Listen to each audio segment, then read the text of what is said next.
नमस्कार दोस्तों, नए चेयरमैन के चार्ज लेने के बाद ये पहली काउंसिल मीटिंग थी और कई कारणों से अपने रूटीन से हट करके आज काउंसिल मीटिंग हुई है। नहीं तो हम हर बार फोर्थ वेडनेसडे को करते हैं। चूँकि नए चेयरमैन को शपथ देनी थी तो आज उन्होंने चेयरमैन के रूप में जो एक ऑब्लिगेटरी रिस्पॉन्सिबिलिटी है, संवैधानिक प्रक्रिया है, उस संवैधानिक प्रक्रिया के तहत उन्होंने आज अपनी ओथ ली है। और उस ओथ के बाद जो काउंसिल के हमारे कुछ एजेंडा थे इम्पोर्टेंट, उसको लेकर भी काउंसिल ने आज काफ़ी कुछ डेलिब्रेशंस के बाद आज की काउंसिल में महत्वपूर्ण निर्णय और डिसीजन भी लिए हैं। और इन निर्णयों में अगर मोटा मोटा देखें तो ध्यान में आता है, क्योंकि आने वाले समय में G20 की समिट होने वाली है और G20 समिट को लेकर के पूरे दिल्ली में और ख़ास करके NDMC एरिया में विशेष प्रकार की तैयारी चल रही है। बहुत पहले से उसकी मीटिंग्स, प्रिपरेशंस, हमारे जितने भी डिपार्टमेंट हैं, चाहे वो इंजीनियरिंग डिपार्टमेंट है, रोड डिपार्टमेंट है, हमारा हॉर्टिकल्चर डिपार्टमेंट है, सभी लोग, आर्किटेक्ट डिपार्टमेंट, सभी लोग G20 की तैयारी के लिए पूरी तरह से NDMC इसमें लगा है। और इसी के तहत एक एजेंडा जो हमने डिटेल आपको मिल जाएगी, एजेंडा जो पास किया है, जिसमें रणजीत सिंह फ्लाईओवर, सब्जन फ्लाईओवर, जो फ्लाईओवर्स NDMC के अंतर्गत आते हैं, उसमें जो एक ऑर्नामेंटल पोल लगने हैं, इलेक्ट्रिकल पोल लगने हैं, कुछ सजावटी जिसको हमको लगाने की ज़रूरत है, और ख़ास करके अपनी कल्चर, अपनी इथोस को दिखाने के लिए एक जो जो चीज़ों की आवश्यकता है, तो इन दोनों फ्लाईओवर्स का ब्यूटिफिकेशन हम करने वाले हैं। इसी के साथ साथ NDMC की जो 12 सड़कें हैं, गुरुद्वारा रकाबगंज रोड से लेकर के आश्रम मार्ग तक, मदर टेरेसा क्रिसेंट, जितनी भी रोड्स हैं, इन रोड्स की भी रीसर्फेसिंग दोबारा से, क्योंकि G20 समिट है तो रीसर्फेसिंग करके पूरी तरह से एक नए रूप में ये सड़क निकल करके आएंगी। और ख़ास करके जो 11 मूर्ति वाला एरिया है, सरदार पटेल मार्ग है, उसका भी जो ब्यूटिफिकेशन का काम है ऑलरेडी पाइपलाइन में है, प्रोग्रेस में है। काफ़ी कुछ चीज़ें, काम स्टार्ट हो चुका है, टेंडर अवार्ड हो चुके हैं, क्योंकि बहुत पहले से तैयारी इसकी चल रही है, तो वो काम भी स्टार्ट हुआ है। इसी के साथ जो राष्ट्रीय कार्यक्रम है, जिसमें हम पूरे देश में इलेक्ट्रिक व्हीकल्स को जो हम बढ़ावा दे रहे हैं, उसके लिए ई-चार्जिंग स्टेशन, उसके एक समझौता भी हमने आज की मीटिंग में इस एजेंडे आइटम में था, जिसमें 4 व्हीलर्स हैं, 2 व्हीलर्स हैं, इन सब के लिए मोर अपॉर्चुनिटीज प्रोवाइड करना, और इन अपॉर्चुनिटीज के साथ साथ जो ई-चार्जिंग स्टेशन है, वो ई-चार्जिंग स्टेशन पूरे NDMC एरिया में, इसका भी कॉन्ट्रैक्ट आज हमने साइन करने के लिए प्रस्ताव आया था, जिसको हमने आज पास किया है। इसके अंतर्गत अलग अलग जगह पर जो लोकेशंस हैं, उन लोकेशंस को फाइनल किया है, और किस तरीके से डीजल एंड पेट्रोल व्हीकल्स को हटा करके पॉल्यूशन को दिल्ली से समाप्त करने के लिए राष्ट्रीय जो पॉलिसी है विद्युत गतिशीलता कार्यक्रम, इस कार्यक्रम के तहत हमने इस एजेंडे को भी आज यहाँ पर लिया है। उसके साथ ही नगर निगम, दिल्ली NDMC जो है हमारा, इसमें हर घर जल जो सरकार की योजना है, इसके तहत हमने किस तरीके से हर घर में जल पहुंच जाए, किस तरीके से सबको पीने का पानी 24/7 उपलब्ध हो, आने वाले 25 सालों के लिए एक रोड मैप हम तैयार करें, एक ब्लूप्रिंट तैयार करें, एक मास्टर प्लान तैयार करें। इसके लिए कॉम्पिटेंट एक कंसल्टेंट, उसको भी अपॉइंट करने का प्रस्ताव हमने पास किया है, जिससे कि हर घर में जल पहुंचे और लोगों को 24/7 NDMC जो निकाय है, वो सबको पानी सबको दे सके। उसके साथ ही हमारे जो ऑब्लिगेटरी रिस्पॉन्सिबिलिटी है, हमारे जो PTUs हैं, CTUs हैं, जिसमें काफ़ी समय से एक टेंडर समाप्त होने के बाद उसकी गुणवत्ता को बढ़ाने के लिए वहाँ पर किस प्रकार से नेक्स्ट लेवल की सफाई हो और पीटीओस को आने वाले समय में, चूंकि G20 भी है, अदरवाइज ऑल्सो नागरिकों को इन पीटीओस को अच्छी सुविधा देना, नीट एंड क्लीन टॉयलेट्स प्रदान कराना, जो कचरा स्टेशन है वहाँ से पूरी तरह से नीट एंड क्लीन तरीके से उनको आगे बढ़ाना। हमारे इसमें रोल कॉल सेंटर भी उसके साथ साथ में है। बहुत सारे पीटीओस में तमाम तरह की सुविधाएं और भी दी हुई हैं, तो उसका भी हमने एक क्लस्टर के माध्यम से इसके प्रस्ताव को भी मंजूरी दी है कि इनको तुरंत एक नया टेंडर करके और एडवर्टाइजर के साथ कौन इसका रखरखाव करेगा, किस तरह से रेवेन्यू शेयरिंग होगी, ये भी आज हमने इसमें पास किया है। एक हमारी कर्मचारियों के वेलफेयर के लिए सोशल वेलफेयर डिपार्टमेंट काफ़ी सारी योजनाएं चलाता है। इन योजनाओं में उनके बच्चों की फीस है, अगर किसी की डेथ हो जाती है तो उसके बारे में हम कुछ पैसा देते हैं, हम विवाह के लिए पैसा देते हैं। थोड़ी डिटेल इसके बारे में विशाखा जी आपको बताएंगी, लेकिन प्रिंसिपली हमने इसमें, चूंकि हर 5 साल में उसका रिव्यू होना होता है, तो रिव्यू भी होगा और उसमें प्रिंसिपली भी हमने ये तय किया है कि इसमें दो महीने के अंदर एक एनहांसमेंट इन हितकारी योजनाओं में कर्मचारियों के वेलफेयर के लिए करेंगे और उनको जो अभी पैसा उनके बच्चों के लिए मिलता है वो ज़्यादा पैसा उनको मिल जाए और किस तरीके से उनको जो सुविधाएं सार्वजनिक रूप से हमारे एनडीएमसी की तरफ से मिलती हैं उसका एनहांसमेंट भी हो जाए। दूसरा एक नेशनल पॉलिसी है हमारे यहाँ, जिसमें जो पुराने व्हीकल्स हैं उन व्हीकल्स को डिस्पोजल हमको करना है। तो जो राष्ट्रीय पॉलिसी जो बनी है डिस्पोजल करने के लिए व्हीकल्स की, उसको भी हमने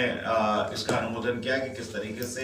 डीजल और पेट्रोल जिनका समय समाप्त हो चुका है उन व्हीकल्स को भी हम किस तरीके से साइंटिफिक तरीके से उसका निपटान करें, और ये पॉलिसी भी हमने परिवहन विभाग की मौजूदा व्यवस्था के अंतर्गत इसको भी आज अडॉप्ट किया है।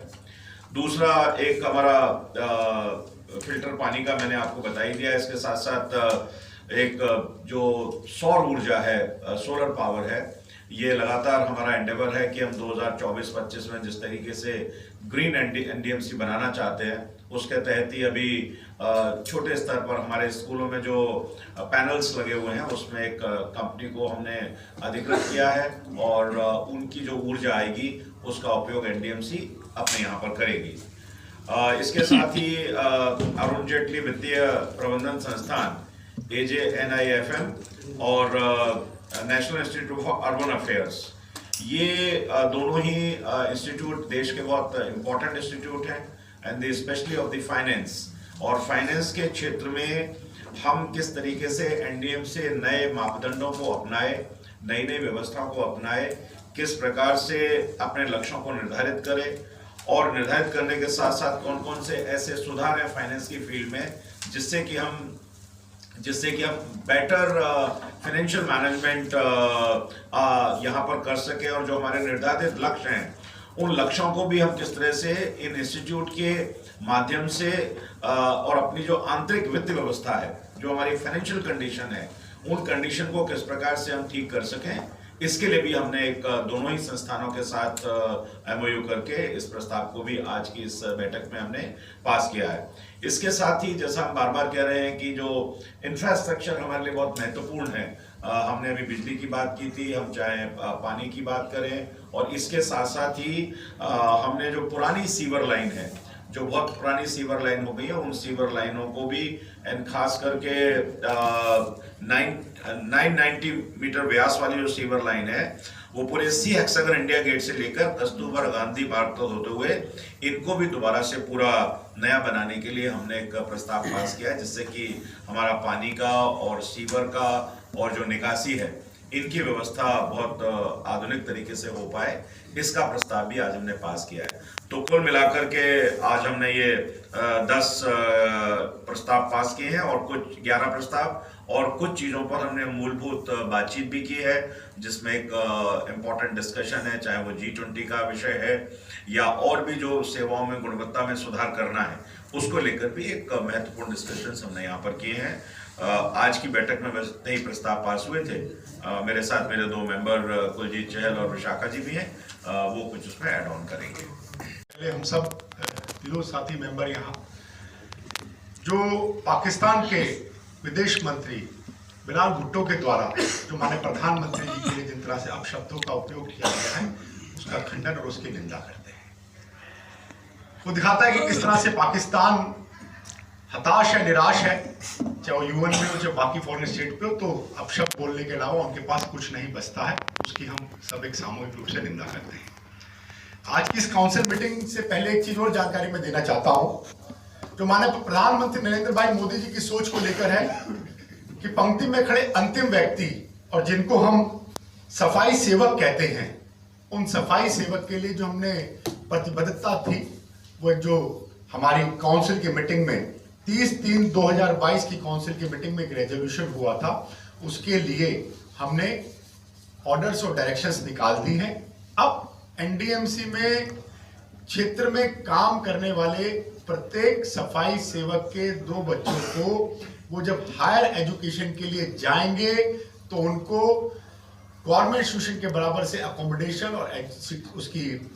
एजुकेशन की फीस की पूरी रियम्बर्स होगी, पूरी उस पर छूट मिलेगी और हॉस्टल अकोमोडेशन की मिलेगी। ये एक महत्वपूर्ण फैसला जो काउंसिल में था, उसके जो ऑर्डर्स निकले उसकी एक कॉपी है। जैसा कि सतीश जी ने बताया कि हमने ई चार्जिंग स्टेशंस को किया, क्योंकि दिल्ली में पॉल्यूशन एक बहुत बड़ी समस्या है। दिल्ली के मुख्यमंत्री हमेशा पॉल्यूशन के ऊपर चर्चा करते हैं पर कुछ करते नहीं हैं। तो आज एनडीएमसी काउंसिल ने पॉल्यूशन के इशू पर जो एक एग्रीमेंट की बात करी है, उसके साथ साथ उससे पहले हमारे 100 के करीब 100 के करीब में charging stations already E vehicles के हैं, जिनको अपग्रेड करके आगे बढ़ाएंगे और वहाँ की पार्किंग, जिसकी डिटेल आ जाएगा, जहाँ पार्किंग होगी वो निःशुल्क होगी, उसके लिए सब्सिडाइज रेट्स होंगे। क्योंकि जो माननीय प्रधानमंत्री जी की सोच है कि दिल्ली और देश ई एनर्जी, ग्रीन एनर्जी के साथ साथ पोल्यूशन मुक्त हो, उस पर एनडीएमसी स्टेप बाय स्टेप ले रही है। साथियों, G20 समिट हम सबके सामने है। हम सब ने जो एक निर्णय लेते साथ एक जो इस G20 समिट की सक्सेस की जो एक बात होगी कि पब्लिक पार्टिसिपेशन, इस G20 समिट में हम पब्लिक पार्टिसिपेशन को भी इनवाइट करेंगे और पब्लिक पार्टिसिपेशन के साथ जो माननीय प्रधानमंत्री जी, माननीय गृह मंत्री जी की सोच है कि एक पर्व है, देश में पहली बार इतना बड़ा एक सम्मेलन हो रहा है और उस सम्मेलन में किस तरह से जनता की भी भागीदारी हो उसको भी सुनिश्चित करने के लिए कई जगह सेल्फी पॉइंट्स होंगे, उनके सजेशंस होंगे, मैराथन दौड़ होगी, साइकिलिंग होगी, ऐसी तमाम चीजों पे भी डिटेल चीजें हम सबके सामने इसमें आएंगी। एक और महत्वपूर्ण चीज, जब हम नए भारत की बात करते हैं, नए भारत की जब हम नई एनडीएमसी की बात करते हैं, हम डेवलपमेंट की बात करते हैं, तो साथियों 12,35,92,500 रुपए का बजट जो अप्रूवल दी राशि दी गई है, जो 12 सड़कें जो महत्वपूर्ण सड़कें हैं, जो एनडीएमसी की लाइफलाइन है, उनकी रीसर्फेसिंग और उनके सौंदर्यीकरण के लिए गुरुद्वारा रकाबगंज रोड, जंतर मंतर, आरके आश्रम, रायसीना, बड़ा इंपॉर्टेंट, रेड क्रॉस रोड, संसद मार्ग जो संसद तक जाता है क्योंकि सेंट्रल विस्टा और उसकी पूरी डेवलपमेंट हो चुकी है, उद्यान मार्ग, महादेव रोड जो उसको कनेक्ट करता है, बंगला साहिब रोड, तो दोनों हमारी महत्वपूर्ण रोड, चाहे वो गुरुद्वारा रकाबगंज से कनेक्ट करते वाली रोड हो, चाहे बंगला साहिब रोड से कनेक्ट करते हो भाई वीर सिंह मार्ग, ऐसे हमारी 12 रोड्स को, मदर टेरेसा क्रिसेंट रोड और ओल्ड आरके आश्रम रोड, इनको रीसर्फेसिंग, इनको पूरा डिजाइनिंग और इसको एक तैयारी की गई है। डायरेक्टर, पराग जी, पत्रकार बंधुओं, वैसे तो पूरा विषय आदरणीय वाइस चेयरमैन साहब ने और कुलजीत जी ने बहुत विस्तार से आपके सम्मुख रखा है। चाहे वो G20 का विषय हो, चाहे वो स्वच्छता का विषय हो, चाहे बिजली का, चाहे पानी का, चाहे रोड डेवलपमेंट्स का। निश्चित तौर पे आज हम सब मेंबर्स, वाइस चेयरमैन एनडीएमसी के हम वचनबद्ध हैं, कटिबद्ध हैं कि एनडीएमसी का विकास और सौंदर्यीकरण अच्छे से अच्छा हो सके, उसके लिए हम लगातार निरंतर प्रयासरत हैं। उसी कड़ी में आज जो भी विषय रखे गए हैं एजेंडे में आए हों, और उसके अलावा भी जो जिस तरीके से इसका डेवलपमेंट हो सकता है, उसके लिए हम लगातार निरंतर हर काउंसिल बैठक में अपना विषय रख करके और उसको इम्प्लीमेंट करवाने का लगातार प्रयास कर रहे हैं। बाकी सारे विषय बहुत विस्तार से रख ही दिए हैं और उसके साथ ही साथ जैसे कि वीसी साहब ने भी बताया कि एक हितकारी योजना के तहत एनडीएमसी ने अपने सभी कर्मचारियों के बच्चों को उसमें उनके जो हायर एजुकेशन है, उस हायर एजुकेशन के लिए बच्चों का जो भी वो खर्चा होगा वो सारा एनडीएमसी रेमिट करेगी। तो मैं समझती हूँ कि ये बहुत बड़ा रिलीफ भी है और एक हम जो हमारे देश के यशस्वी प्रधानमंत्री आदरणीय नरेंद्र मोदी जी का जो एक संकल्प है कि मेरा हर देश का हर बच्चा, हर नागरिक साक्षर हो और अच्छी से अच्छी शिक्षा ग्रहण कर सके, उसी कड़ी में इस योजना को और अधिक हम सभी सदस्यों ने और विशेष रूप से वीसी साहब ने कहा है कि इसका और भी ज़्यादा अगर हम इम्प्लीमेंट कर सकते हैं, बढ़ा सकते हैं, तो हमें बढ़ाना चाहिए। इन्हीं शब्दों के साथ और जो मैं भी इसकी घोर निंदा करती हूँ कि पाकिस्तान ने जिस तरीके से हमारे देश के यशस्वी प्रधानमंत्री के लिए जो एक निंदनीय टिप्पणी की है, उसके लिए मैं भी उसका बहुत निंदा करती हूँ और मैं पुनः एक बार आप सभी का भी आभार व्यक्त करती हूँ, धन्यवाद करती हूँ।